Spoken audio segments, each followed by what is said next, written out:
కార్యక్రమాన్ని స్పాన్సర్ చేసిన వారికి మా హృదయపూర్వక ధన్యవాదాలు. ఈరోజు కార్యక్రమాన్ని చూచి అనేకులు రక్షింపబడతారు, బాధలలో ఉన్నవారు ఆదరించబడతారు. దానికి కారణం మీరే. కాబట్టి ప్రభు మిమ్మలను నిండారుగా దీవించును కాక. Praise the Lord. దేవుని నామానికి స్తోత్రం. ఎలా ఉన్నారు? బాగున్నారా? తమ్ముడు చెల్లెమ్మ ఎలా ఉన్నారు? బాగున్నారా? మీ ఆధ్యాత్మిక జీవితము ఎలా ఉంది? ఎగ్జామ్స్ రాసాం, పాస్ అయిపోయాం కాబట్టి ఇష్టం వచ్చినట్టే ఎంజాయ్ చేయొచ్చులే, ఎవరు చూస్తున్నారులే అని చెప్పి ఆలోచిస్తుండొచ్చు. ఎగ్జామ్స్ రాసేటప్పుడు దేవుడికి ఎంతో దగ్గరగా జీవిస్తుండొచ్చు.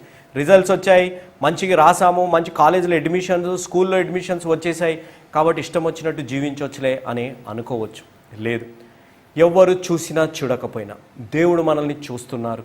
దేవుడి నుంచి ఏది దాగలేదు అనేది మనము గుర్తుపెట్టుకోవాలి. మన జీవితాల్లో మన ఆధ్యాత్మిక జీవితం ఎలా ఉంది అనేది మనల్ని మనం ప్రశ్నించుకోవాలి. అక్కయ్య, అన్నయ్య, అంకుల్, ఆంటీ, మీరు ఎలా ఉన్నారు? మీ జీవితాల్లో మీకున్నదంతా మీరు ఆ బంధుత్వంలో, ఆ సంబంధంలో మీరు ధారపోసారా? అయినా ఏ ప్రేమ, ఏ ఆప్యాయత కొరకు వస్తే మీ దగ్గర ఉన్నదంతా ధారపోసారు, ఆ ప్రేమ ఆప్యాయతలు మీకు తిరిగి రావట్లేదా? మేము ఎంత చేసినా నా భర్త నన్ను ప్రేమించట్లేదు, నా భార్య నన్ను ప్రేమించట్లేదు, నా పిల్లలు మమ్మల్ని గుర్తించట్లేదు అని చెప్పి బాధపడుకుంటూ, ఈ బాధని నేను ఎవరికి చెప్పుకోవాలో అని తెలియక ఈ ప్రోగ్రాంని చూస్తూ మీరు ప్రార్థిస్తున్నారా? మీ బాధ వినడానికి, మీ ప్రార్థనని బలపరచడానికి యేసు అనుచరుల ప్రార్థనా బృందము మీతోని ఉందని మీరు మరవకండి. మీరు ఎల్లప్పుడూ సంతోషంగా ఉండాలి, ఆరోగ్యంగా ఉండాలి. అతి ముఖ్యంగా మీ జీవితాల్లో ప్రేమ ఆప్యాయతలు నిండుగా ఉండాలి అనేదే మా ప్రార్థన. ఈరోజు పునరుద్ధాన దినం, పరిశుద్ధ దినం. మీ సంఘాలకి మీరు వెళ్ళారా? ప్రత్యేకంగా తమ్ముడు చెల్లెమ్మ మీరు వెళ్ళారా? లేకపోతే స్కూల్స్ తొందరగా ఓపెన్ అయిపోతున్నాయి, అడ్మిషన్స్ తీసుకోవాలి, చివరి రోజులు అని చెప్పి ఎంజాయ్ చేసుకుంటూ సంఘానికి వెళ్ళడం మానివేశారా? ఇంకా కొంతమంది హాలిడేస్ ఉన్నాయన్నయ్య కాబట్టి ఎంజాయ్ చేయాలి అని చెప్పి ఆలోచనలతోని సంఘానికి వెళ్ళకుండా మానివేశారా? అక్కయ్య, అన్నయ్య, మీ జీవితాల్లో ప్రేమ ఆప్యాయతలు లేవని చెప్పి సంఘానికి వెళ్ళడం మానివేశారా? మన జీవితాల్లో ప్రతి ప్రశ్నకి జవాబు రావాలి అనంటే మన సంఘంలో, దేవుని వాక్యంలో దొరుకుతుంది అనేది మర్చిపోకూడదు. నేను ఒక ఉదాహరణ ఇస్తాను. ఈ లోకంలో రెండు రకాలైన మనుషులు ఉంటారు. ఒకరు తీసుకునేవారు, ఒకరు ఇచ్చేవారు. తీసుకునేవారు ఆహారాన్ని బాగా తినవచ్చు, కానీ ఇచ్చేవారు మంచిగా నిద్రపోతారు అనేది గుర్తుపెట్టుకోవాలి. Takers may eat well but givers will sleep well అనేది గుర్తుపెట్టుకోవాలి. కాబట్టి ఈరోజు మనం ఎంత ధారపోసినా, మన జీవితాల్లో ఉన్న ప్రేమ అనే ఆప్యాయతలే మన బంధుత్వాల్లో, సంబంధంలో ఎంత ధారపోసినా నాకు రావట్లేదు అని మనం ఆలోచిస్తుండొచ్చు. కానీ యేసు ప్రభువారు కూడా చేసింది అదే కదా. దేవుడి దగ్గర ఉన్న ప్రేమనంతా ధారపోసినా ఇంకా మనము పాపంలోనే జీవిస్తున్నారు కదా. అయినప్పటికీ యేసు ప్రభువారు మనల్ని వదలలేదు కదా. కాబట్టి ఈరోజు ఏ ప్రేమనైతే ధారపోసిన యేసు ప్రభువారి పట్ల మనం నమ్మకంగా ఉంటే మన జీవితాల్లో మన ప్రతి బాధకి, మన ప్రతి కష్టానికి, ప్రతి సమస్యకి జవాబు దొరుకుతుంది అనేది మర్చిపోకూడదు. వాక్యంలోకి వెళ్ళే ముందు ఒక పాటని విందాం. యెహోవాయే మహోన్నతుడు, మహిమాగల మహారాజు. యెహోవాయే మహోన్నతుడు, మహిమాగల మహారాజు. పరిశుద్ధ దేవుడు యెహోవాయని కరతాళ ధ్వనులతో స్తుతించెదాము. పరిశుద్ధ దేవుడు యెహోవాయని కరతాళ ధ్వనులతో స్తుతించెదాము. యెహోవాయే మహోన్నతుడు, మహిమాగల మహారాజు.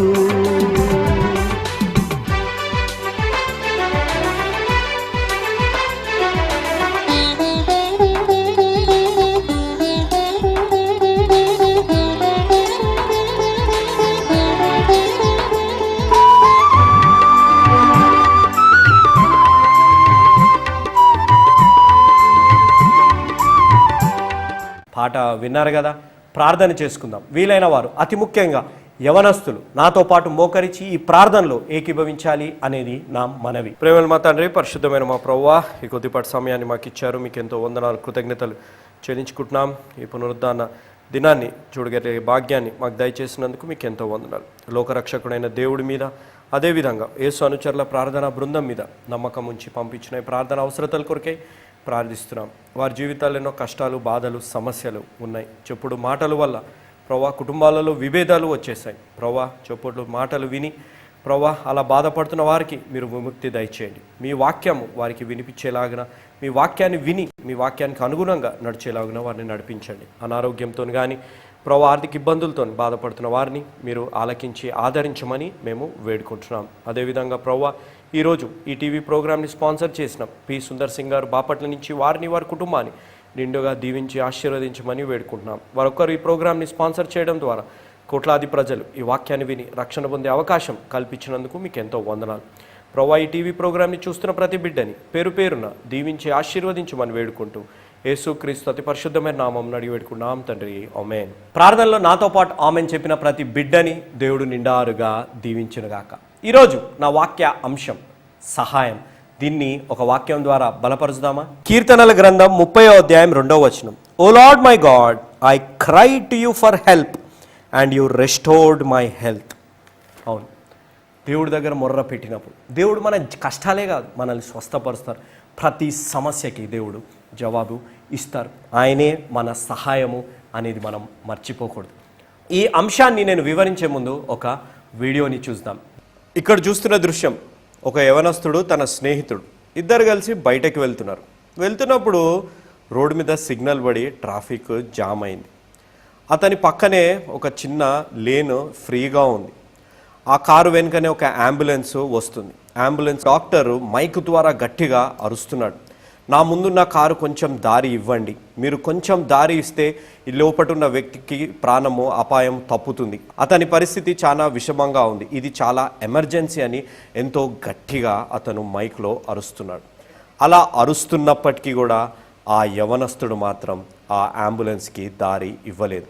అతని స్నేహితుడు ఎంతగానో విజ్ఞపిస్తున్నాడు, దాంట్లో ఉన్న వారికి మనము సహాయం చేయాలి, వారు తెలిసినా తెలియకపోయినా అని అన్నప్పటికీ కూడా ఆ యవనస్తుడు మొండి వైఖరితోని సహాయం చేయకుండా ఆ దారి ఇవ్వకుండా అలానే ఉన్నప్పుడు సడన్గా అంబులెన్స్ నుంచి ఒక యవనస్తురాలు దిగి ఈ కారు విండోని కొట్టి ఏడుచుకుంటూ చెప్తుంది, ఆ అంబులెన్స్లో ఉన్న వ్యక్తి చనిపోయాడు, ఆ అంబులెన్స్లో చనిపోయిన వ్యక్తి ఎవరో కాదు మన తండ్రియే అని ఆ యవనస్తుడికి చెప్పగానే ఆ యవనస్తుడు ఆశ్చర్యపోయి అతను కూడా ఏడుచుకుంటూ కిందకి దిగాడు.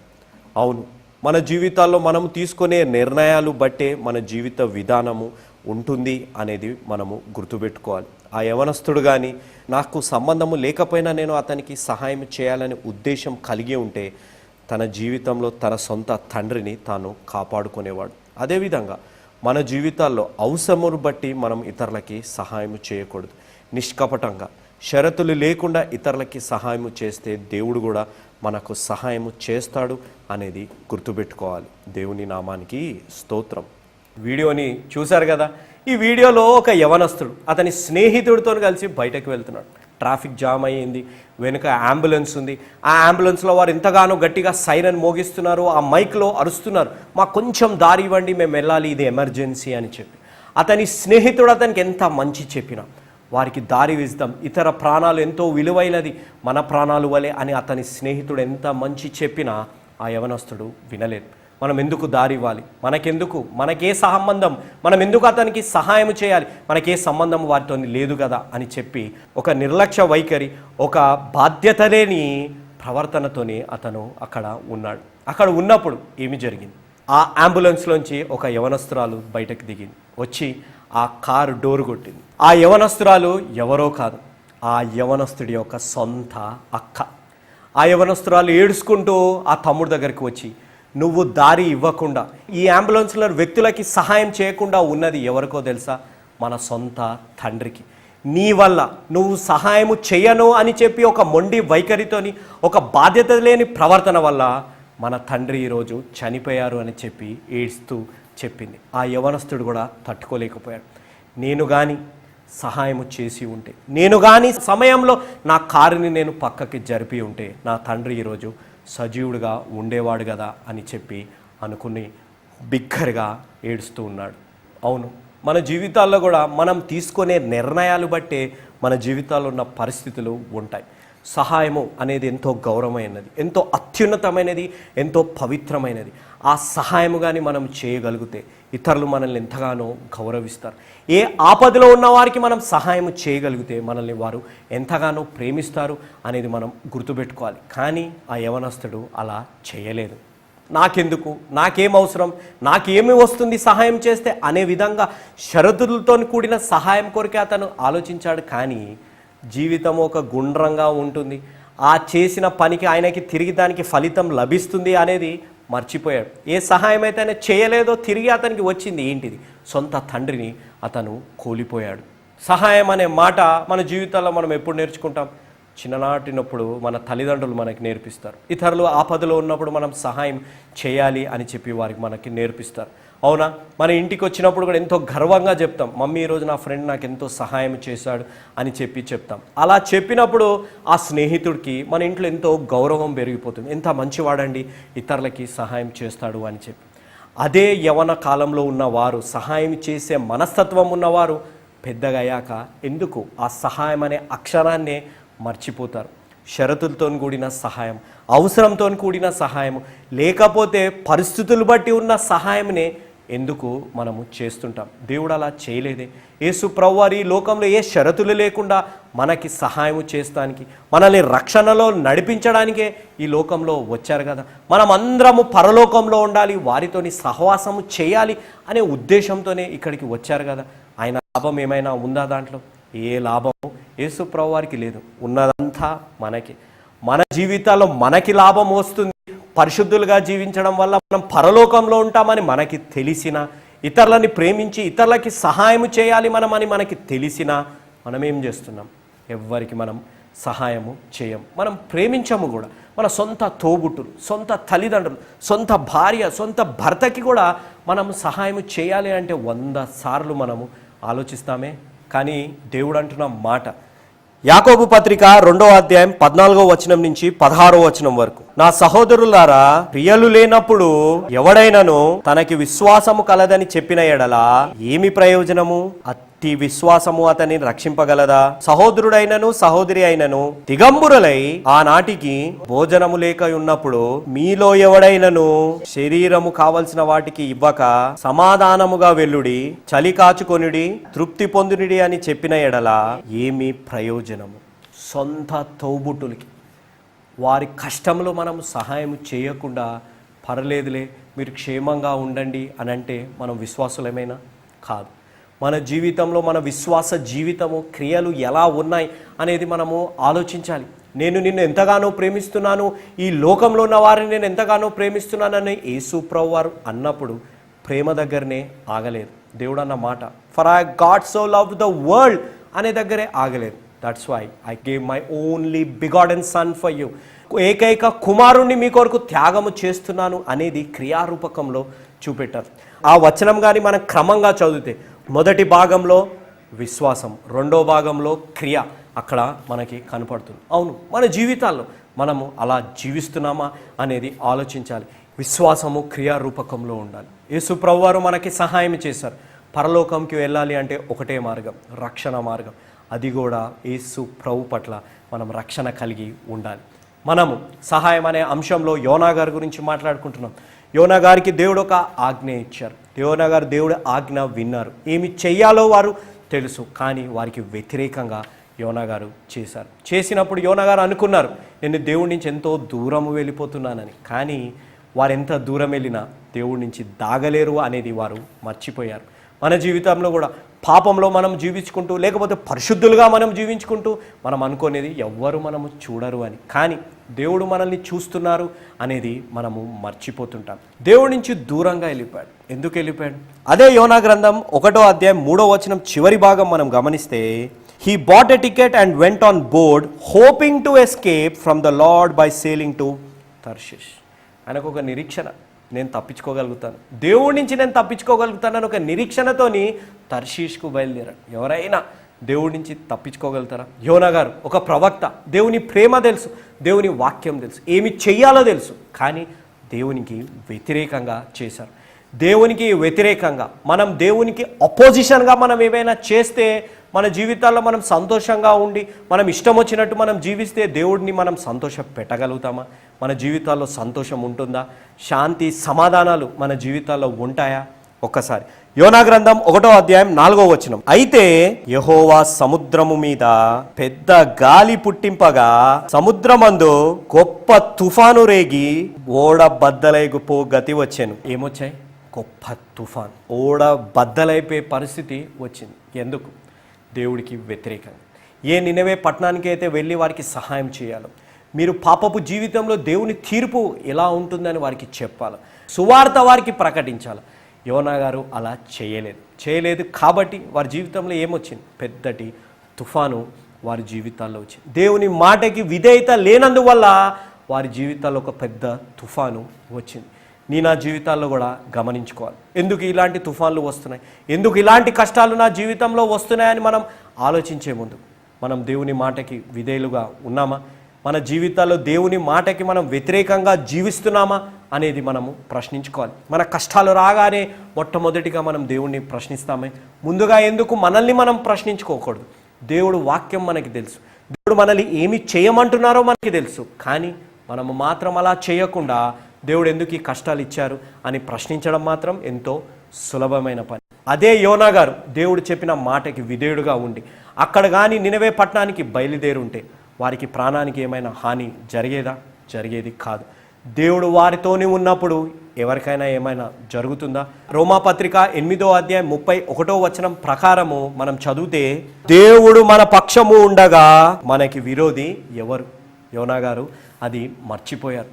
అది ఎంతో క్రూరమైన పట్టణం, విగ్రహారాధన చేసే పట్టణం, వ్యభిచారము చేసే పట్టణము, అక్కడ హంతకులు ఉండే పట్టణం. అది నేను వెళ్తే మరణిస్తానేమో అని యోనా గారు అనుకున్నారు. కానీ దేవుడు మన పక్షాన ఉంటే మనకి విరోధి ఎవరు అనేది యోనా గారు మర్చిపోయారు. మన జీవితాల్లో కూడా మనం మర్చిపోయేది అది. దేవుడు మన పక్షాన ఉండగా విరోధి ఎవరు? If God B for us, who can be against us అనేది ఎందుకు మనము మర్చిపోతుంటాం? మన జీవితాల్లో కష్టాలు వస్తాయి ఎందుకు? మనము తప్పు చేసేప్పుడు. మన జీవితాల్లో కష్టాలు వస్తాయి ఎందుకు? దేవుడు మన విశ్వాస పరీక్ష వచ్చినప్పుడు. మన జీవితాల్లో కష్టాలు వస్తాయి ఎందుకు? సాతానుడు మనల్ని దేవుడి నుంచి దూరము చేయాలి అనే ఉద్దేశంతోనే సాతానుడు కష్టాలు తీసుకొస్తాడు. ఒక అనుమానం మన జీవితాల్లో రావాలి అని చెప్పి తీసుకొస్తారు. అక్కడ యోనా గారు నినవే పట్టణానికి వెళ్ళపోవడానికి ఇంకొక కారణం ఉంది. ఏంటిది అనగా, యోనా గారు అప్పటి వరకు అక్కడ చేసిన సువార్త అంతా ఇశ్రాయేల్ దేశంలోనే చేశారు. మొట్టమొదటిసారి దేవుడు యోనా గారిని ఇశ్రాయేల్ దేశాన్ని వదిలి నువ్వు వేరే దేశానికి వెళ్ళు అని అన్నారు. యోనా గారికి నినవే పట్టణం ఎలాంటిదో అనేది యోనా గారు చూడలేదే. అంటే యోనా గారు విన్నారు. ఏంటిది? అక్కడ ఎంతో క్రూరమైన మనుషులు ఉంటారు, వ్యభిచారం చేసేవారు, హంతకులు అక్కడ ఉంటారు అనేది వారు విన్నారు.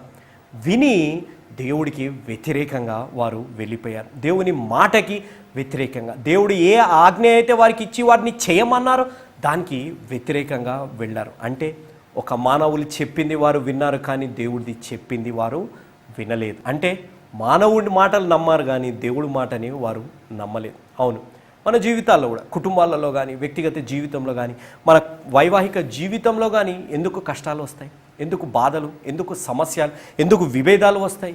ఎందుకు అనంటే చెప్పుడు మాటలు మనము వింటాము కాబట్టి. ఆ చెప్పుడు మాటలు మనం వింటాము కాబట్టే విభేదాలు వస్తాయి. నువ్వు ఇలా అన్నావు అంట కదా, నువ్వు ఇలా చేసావు అంట కదా అనేదే అంటాం. కానీ మనం ఎప్పుడైనా వారు చేయడం, ఎప్పుడైనా వారు మాట్లాడడం మనం విన్నామా? మనం అట్లా వినకుండా మానవులు చెప్పిన మాటలు విని దాన్ని నమ్మి మనం ముందుకు వెళ్తాము. కానీ దేవుడు చెప్పిన మాట, దేవుడిచ్చిన ఆజ్ఞని విని మనం ఎందుకు ముందుకు సాగము అనేది మనం గుర్తుపెట్టుకోవాలి. మన సొంత తోబుట్టులకి, సొంత భార్య, సొంత భర్త, అతి ముఖ్యంగా సొంత తల్లిదండ్రులకి మనం ఎందుకు సహాయం చేసాం? నా అన్నకి ఇలా చేసావు, నా తమ్ముడికి ఇలా చేసావు అంట కదా అని చెప్పి చెప్పుడు మాటల్లో వారి నుంచి మనం దూరమై, వారు ఎప్పుడైనా సహాయం అడిగినప్పుడు వారికి మనం సహాయం కూడా మనము చేయము. ఎందుకు? చెప్పుడు మాటలలోకి మనం వచ్చేసి. నేను ఇంకొక ఉదాహరణ బైబిల్ నుంచి ఇస్తాను. ఆదాము, అవ్వ. దేవుడు ఆదాం గారిని సృష్టించారు. అవ్వని దేనికి సృష్టించారు? అవ్వ ఆదాముకి తోడుగా ఉంటుందని, ఒంటరిగా ఉన్న మానవుడికి తోడు కావాలని అవ్వని సృష్టించారు. సృష్టించాక అవ్వ ఎలాంటిది? బలహీనురాల కాదు, సాటి అయిన సహాయం. అంటే అవ్వ ఏ విధంగా అయితే ఆదాము గారు పనిచేస్తున్నారో ఆ విధంగా అవ్వ కూడా ఆదాము గారికి సహాయము అందించాలి. ఆ సహాయం అందించాల్సిన అవ్వని ఒంటరిగా వదిలేశాడు ఆదాము. ఆదాము అలా ఒంటరిగా వదిలేసినప్పుడు, అవ్వ ఒంటరిగా ఉన్నప్పుడు సాతానుడు ఏం చేశాడు? అవ్వని అటాక్ చేశాడు. అంటే అప్పటి వరకు ఆదాముకి కానీ అవ్వకి కానీ ఎన్ని స్వరాలు వినే అలవాటు ఉంది? దేవుని స్వరం, తరువాత ఆదాము స్వరం కానీ అవ్వ స్వరం కానీ, అంటే రెండే స్వరాలు వారికి వినడము అలవాటు. అవ్వ ఒంటరిగా ఉన్నప్పుడు, అంటే తన భర్తతోని లేనప్పుడు, అంటే భర్తతోని దూరంగా ఒంటరిగా ఉన్నప్పుడు సాతానుడు ఏమి చేశాడు? ఆదికాండం 3వ అధ్యాయం 4వ వచనం, అందుకు సర్పము, మీరు చావనే చావరు, ఏలనగా వీరు వాటిని తినుదినమున నీ కనులు తెరవబడిననియో, మీరు మంచి చెడ్డలు ఎరిగిన వారై దేవతల వరే ఉందురనియో దేవునికి తెలియనని స్త్రీతో చెప్పగా. అంటే అవ్వ ఒంటరిగా ఉంది. అప్పటి వరకు అవ్వకి ఆదాము స్వరము, దేవుని స్వరం వింటమే అలవాటు. కానీ ఈ మూడో స్వరము ఎంటర్ కాగానే అవ్వ ఎందుకు ఆ స్వరాన్ని విన్నది? అంటే ఆ స్వరము వినగానే ఈ మూడో స్వరం నేను కొత్తగా వింటున్నానే, ఈ స్వరం నాకు అలవాటు లేదే, నేను ఎందుకు దీని మాటలు నేను నమ్మాలి అనే ఆలోచన అవ్వకి రాలేదు.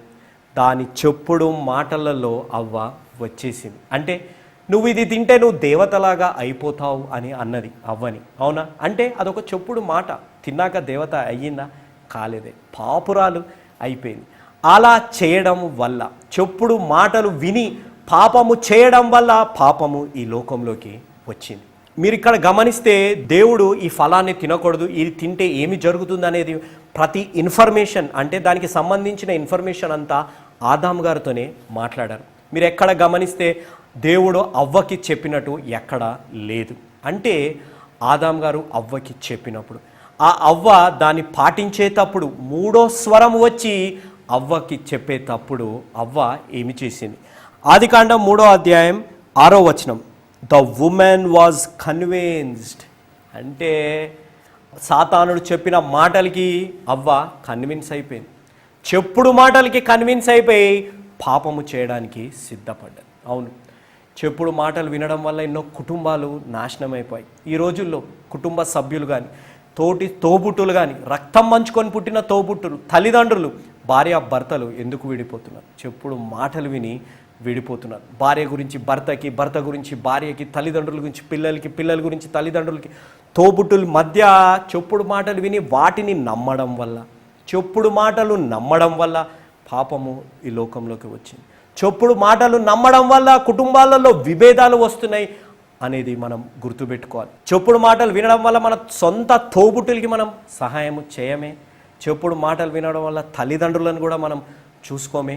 భార్యని భర్తని మనం ఎందుకు దూరం చేసుకుంటున్నాం? ఎందుకు అనంటే చెప్పుడు మాటలు వినడం వల్ల. వారు వీరు మనకి చెప్పినప్పుడు దాన్ని మనము నమ్ముతాము. కానీ ఏ పరిశుద్ధ వివాహంలో వాగ్దానాలు మనం చేస్తామో, ఎంతగా ప్రేమించిన భర్తని, ఎంతగా ప్రేమించాల్సిన భార్యని మనం ఎందుకు నమ్మము? కని పెంచిన తల్లిదండ్రులని మనం ఎందుకు నమ్మము? ఎందుకు తల్లిదండ్రులు పిల్లల్ని నమ్మరు? ఎందుకంటే చెప్పుడు మాటలు విని వారు జీవిస్తారు కాబట్టి. మూడో స్వరము కుటుంబాలలోకి వచ్చింది అంటే, మూడో స్వరము వ్యక్తిగత జీవితంలో వచ్చిందంటే, మూడో స్వరము ఏదైనా మన సంబంధాల్లో వచ్చింది అంటే పాపము వచ్చినట్టే అనేది గుర్తుపెట్టుకోవాలి. ఎవరైనా మాటలు కల్పించి చెప్తే వారు ఎవరితో సమానం? సాతానుడితో సమానం. అవును, సాతానుడు పని ఏంటిది? చెప్పుడు మాటలు చెప్పడం. అవునా? అవి ఎప్పుడైనా నిజమవుతాయా? నిజము కావు. అవి ఇవి కల్పించి మన భాషలలో చెప్పాలంటే మసాలా వేసి చెప్పడం వల్ల అవ్వ కన్విన్స్ అయిపోయింది. అవును, ఎవరైనా మాటలు ఇక్కడివి అక్కడివి ఇక్కడ చెప్పేవారు ఎవరు? సాతానుడు వాళ్ళు అనేది గుర్తుపెట్టుకోవాలి. ఈరోజు మన జీవితాలు, మన వైవాహిక జీవితంలో ఏ కష్టము, ఏ బాధ, ఏ విభేదాలు, ఏ భార్య భర్త మధ్య వచ్చినప్పుడు ఎవరి దగ్గరికి వెళ్ళాలి? మొదటి స్వరం దేవుడి దగ్గరికే రావాలి. మూడో స్వరమైన సాతానుడిని మన కుటుంబ సభ్యుల్లో, మన వైవాహిక జీవితంలో తీసుకొని వచ్చాము అనంటే విభేదాలు వస్తాయి, పాపము వచ్చినట్టే అనేది గుర్తుపెట్టుకోవాలి. కాబట్టి ఈరోజు మన జీవితాలు ఏ విధంగా అయితే యోనా గారు నినవే పట్టణం ఇలాంటిది, నేను మరణిస్తాను, నువ్వు వస్తే చనిపోతావు, నువ్వు వెళ్తే చనిపోతావు అని చెప్పుడు మాటలు నమ్మి వెళ్ళలేదు. ఏ విధంగా అయితే అవ్వ నువ్వు దేవతవైపోతావు అని చెప్పి పాపము చేసిందో అవిధేయత దేవుని మాటకి చూపెట్టిందో, దేవుని సన్నిధి నుంచి వెళ్ళిపోవాల్సి వచ్చిందో అలాంటి జీవితం మనం కూడా జీవిస్తున్నామా? ఈరోజు మూడో స్వరం వినడం వల్ల మన కుటుంబాలలో విభేదాలు వచ్చాయా? మూడో స్వరం వినడం వల్ల మన వైవాహిక జీవితంలో విభేదాలు వచ్చాయా? మన తోబుట్టుల మధ్య విభేదాలు వచ్చాయా? స్నేహితుల మధ్య విభేదాలు వచ్చాయా?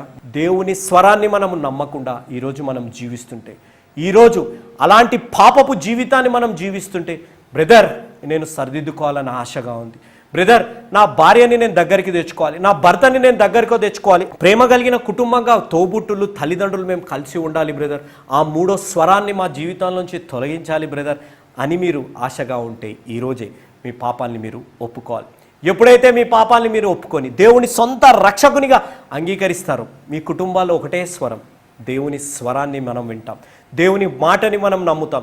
ఏ మాట అయితే దేవుడు చెప్పాడో, నిన్ను వలే నీ పొరుగువారిని ప్రేమించు అన్నారు, ఆ మాటకి మనం విధేయులుగా ఉంటాం అనేది గుర్తుపెట్టుకోవాలి. కాబట్టి ఈరోజు అలాంటి విధేయత మన జీవితాల్లో రావాలి అంటే ఒక నిజమైన యేసు అనుచరుడుగా మనం మారాలి. ఎందుకు అనగా యేసు మార్చేది జీవితాలు, మతాలు కాదు అనేది మరవకండి. గత వారం మన జీవితాల్లో ఉన్న కుటుంబ సభ్యులు స్థాయి, అంతస్తు, దేవుడు ఆశీర్వదించిన దాన్ని బట్టి కృతజ్ఞత లేని జీవితం జీవిస్తున్న వారి కొరకే ప్రత్యేకంగా ప్రార్థించాం. దేవుడు మా ప్రార్థనని ఆలకించినందుకు దేవుడికి ఎంతో వందనాలు, కృతజ్ఞతలు నేను చెల్లించుకుంటున్నాను. వచ్చే వారమంతా చెప్పుడు మాటలు విని కుటుంబాలలో విభేదాలు వచ్చిన వారి కొరకే ప్రత్యేకంగా ప్రార్థిస్తాం. దేవుని వాక్యం విని దేవుని వాక్యానికి అనుగుణంగా మీరు నడవాలని మేము ప్రార్థిస్తాం. మీ ప్రార్థన అవసరతలన్నీ ఈ కింద ఉన్న ఫోన్ నెంబర్లకు ఇవ్వమని నా మనవి. యేసు అనుచరులు నిర్వహించు సమాధాన సమయం అనే ఈ కార్యక్రమం నిర్విఘ్నంగా కొనసాగాలి అంటే మీరు మాకు సహాయపడాలి. ఏంటి బ్రదర్ ఈ విధంగా అడుగుతున్నారే అని మీలో చాలామంది ఆశ్చర్యపోతుండొచ్చు, నన్ను ప్రశ్నిస్తుండొచ్చు కూడా. మీరొక్కరు ఈ ప్రోగ్రాంకి స్పాన్సర్ చేయడం ద్వారా కోట్లాది ప్రజలు ఈ వాక్యాన్ని విని రక్షణ పొందే అవకాశం ఉంది. వారి జీవితాల్లో శాంతి, సమాధానం, ఇతరులకి సహాయం చేసే హృదయము వచ్చే అవకాశం ఉంది. కాబట్టి ఈ అవకాశాన్ని మీరు సద్వినియోగం చేసుకోమని యవనస్తుడైన నన్ను, అదేవిధంగా యేసు అనుచరుల మిషనరీ సంస్థని మీరు ప్రోత్సహించమని నా మనవి. ఇంతవరకు వాక్యాన్ని విన్న ప్రతి బిడ్డని దేవుడు నిండారుగా దీవించునుగాక. ఆమేన్. My address 1-1-214/2, flat number 505506. 1-1-214/2, flat number 505506. Prithvi Apartments Extension, Vivek Nagar, Chikkarpalli, Hyderabad 20. దేవుడు మిమ్మల్ని నిండారుగా దీవించునుగాక. ఆమేన్.